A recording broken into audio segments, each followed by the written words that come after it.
আচ্ছা আচ্ছা kit test আচ্ছা ওখানে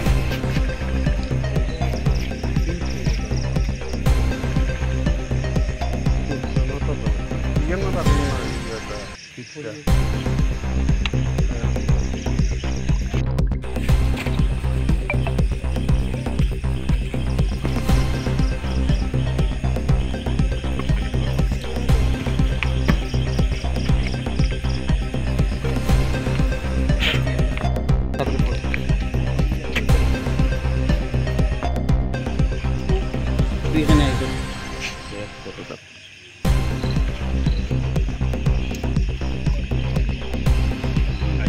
পিঙ্ক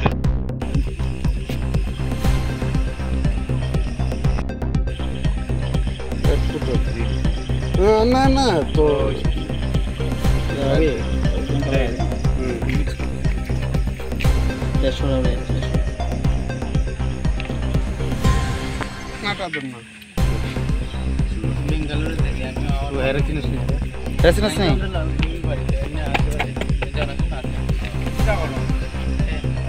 আমি জানি না, আমি আমার 20 দিনের ভিতরে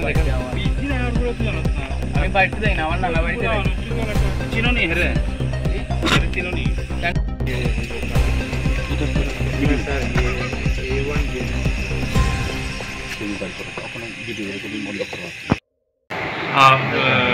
ভাগ্যপুর সোনারুপাশার মাঝখানে একটা জায়গাতে আমরা একটা বাইক TR02C7383 ওকে আমরা আটক করি গোপন খবরের ভিত্তিতে এবং দেখতে পাই যে এখানে তার কাছে 2টা কেস ব্রাউন সুগার পাওয়া গেছে, যার আনুমানিক ওজন 100 গ্রাম হবে এবং বাজার মূল্য হবে প্রায় লক্ষাধিক টাকা। তাকে ডিটেইন করা হয় এবং আমরা সিজ করে ওকে আমরা NDPS মামলায় কেস রেজিস্টার। যাকে আটক করেছে ওর নাম কি? ওর নাম হলো হেলাল উদ্দিন, তার বাড়ি হলো ভাগ্যপুর ওয়ার্ড নম্বর 5 তার বাড়ি।